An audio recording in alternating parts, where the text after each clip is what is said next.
જય મા સોનબાઈ.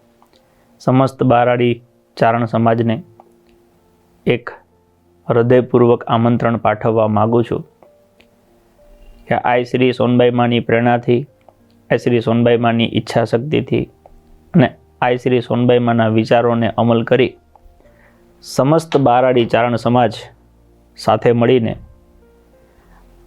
આ શ્રી સોનબાઈ માના જે વિચારો છે એને આગળની પેઢીને આગળ ધપાવવા માટે તારીખ 27/11/2025 ગુરુવારના રોજ ખંભાળિયાની બાજુમાં માંજા ગામે જે આપણી ચારણ સમાજની વાડી છે ત્યાં ભવ્ય ભૂમિપૂજન કાર્યક્રમનું આયોજન કરવામાં આવેલું છે. આ ભૂમિપૂજન કાર્યક્રમ એ સોનબાઈ માનું છે. સોનબાઈમાં જ આ કાર્યક્રમ આગળ વધારવાના છે. આ સંસ્થા પણ સોનબાઈ માની છે અને એમાં ભણનાર જગદંબા સમાન આપણી સૌ સોનબાઈ માના સંતાનો એની વ્યવસ્થા ઊભી કરીએ છીએ. એટલે દરેક કાર્યક્રમ, દરેક જે પણ બાબત છે એની સાથે સીધું કોઈનું નામ હોય તો એ સોનબાઈ માનું નામ છે. જ્યારે માને ગમતું કાર્ય એના કોઈ સંતાનો કરે ત્યારે માં બહુ રાજી થાય છે. આપણા બધાના ભાગમાં તો એ માને રાજી કરવાનો એક અવસર મળ્યો છે કે 27 તારીખે આઈ શ્રી સોનલ આદેશ અમલીકરણ એજ્યુકેશન એન્ડ ચેરિટેબલ ટ્રસ્ટ દ્વારા જે આ ભવ્ય આઈ શ્રી સોનલ શિક્ષણ ભવન બની રહ્યું છે એમાંના કન્યા છાત્રાલયના ભૂમિપૂજનમાં આપણે સૌ ભેગા થઈએ.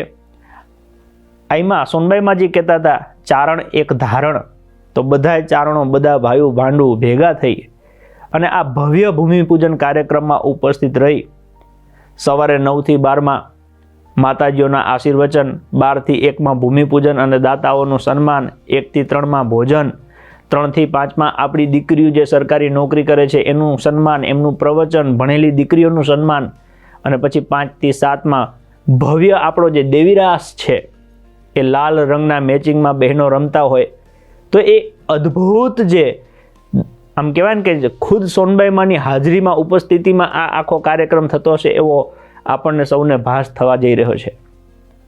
5 થી 7 રમત પતશે પછી આપણે ભાઈઓની પણ રમત છે. ભાઈઓને પણ આપણે સફેદ પરંપરાગત કપડામાં આવવા વિનંતી કરી રહ્યા છીએ.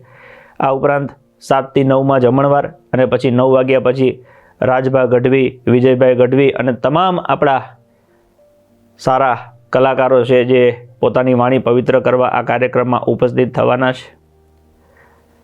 મેં મારી જિંદગીના 22 વર્ષ શિક્ષણ ક્ષેત્ર પાછળ કાઢ્યા છે.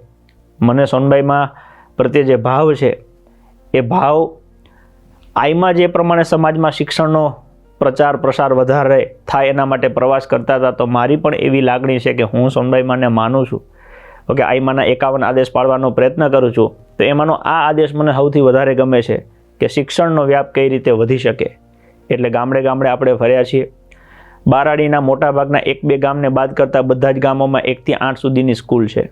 તેમ છતાંય માતા પિતાની મહેનત, એમનું જે વિઝન છે કે મારે મારા દીકરાની જેમ જ મારી દીકરીને પણ સક્ષમ બનાવી છે, એમને ભણાવ્યા છે. અત્યારે 100થી વધારે દીકરીઓ એવી હશે જે નોકરી કરે છે અથવા તો ગ્રેજ્યુએટ છે. એ દીકરીઓનું આગળનું ઉજળું ભવિષ્ય કઈ રીતે બનાવી શકાય એના માટે સમાજે સાથે મળીને આ પ્રયત્ન કરવાનો છે. બધાએ સહભાગી થવાનું છે. હું દરેક પરિવારને 2 હાથ જોડીને વિનંતી કરું છું કે આ કાર્યક્રમ સોનબાઈ માનો છે. તમારે સોનબાઈ માના આમંત્રણને માન આપીને સોનબાઈમાં રાજી થાય એવી રીતે આવવાનું છે. આપણે સૌ ભેગા થઈને આ પ્રસંગને રૂડું બનાવીએ. માં રાજી થશે. આઈમાના અઢળક આશીર્વાદ આપણા સમાજને મળ્યા છે. સમાજ ખૂબ પ્રગતિ કરે છે.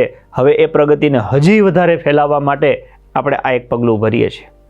આપણે સરસ મજાનું એક સૂત્ર સાર્થક કરવા જઈ રહ્યા છીએ. શિક્ષિત ચારણ, વિકસિત ચારણ. કલ્પના કરો જ્યારે 2-5 હજાર ચારણો ભેગા થયા હોય અને આ વાત થતી હોય કે શિક્ષિત ચારણ, વિકસિત ચારણ, તો એ આભા મંડળમાં આપણી માં કેવડા રાજી થતા છે. તો આ કાર્યક્રમ એ આઈમાને રાજી કરવાનો છે. આપણાથી જે પણ તન મન ધનથી જે આપી શકાય એ આપી અને આ કાર્યક્રમમાં સહભાગી થવાનું છે. કોઈ પોતાની હાજરી આપીને સહભાગી થઈ શકે, કોઈ પોતાનું કાર્ય કૌશલ્ય, શ્રમ આપીને સહભાગી થઈ શકે. ઈશ્વરે આઈમાએ કોઈને ધન આપ્યું હોય તો એ ધન આપીને સહભાગી થઈ શકે અને આઈમાએ જેને સર્વગુણ સંપન્ન બનાવ્યા છે એ તન મન ધનથી આ કાર્યક્રમમાં સહભાગી થઈ શકે. ફરી એકવાર આપ સૌને વિનંતી કરું છું કે દીકરા, દીકરીઓ, વડીલો સાથે, પરિવાર સાથે બધાય આવો. કેમ કે એ દિવસે આપણે બધા એક વિચાર લઈને જવાનો છે કે જેની ઉંમર ભણવા જેવી છે એ ભણવાનો વિચાર લઈને જાય કે ગમે તે ભોગે 5 વર્ષ ભણી લઈશ ને તો હું મારા સમાજનું એક રતન તૈયાર થઈ જઈશ. જે માતા પિતા ત્યાં આવે છે એ એક વિચાર લઈને જશે કે સોનબાઈમાં કહેતા હતા કે દીકરા દીકરીને ભણાવો, હું 5 વર્ષ મહેનત કરીને મારા દીકરા દીકરીને ભણાવી લઈશ ને તો હું એક સમાજને નવું રતન તૈયાર કરીને આપીશ. આ રતન તૈયાર કરવાની આ પ્રક્રિયામાં આપ સૌ સહભાગી થશો એવી આપ સૌને વિનંતી છે. 27 તારીખે સવારે 9 વાગે મળીએ છીએ ખંભાળિયાની બાજુમાં માંજા સમાજવાડી ખાતે. આપ પરિવાર સાથે પધારો એવી આપ સૌને વિનંતી કરું છું. જય સોનબાઈમાં, જય સોનબાઈમાં.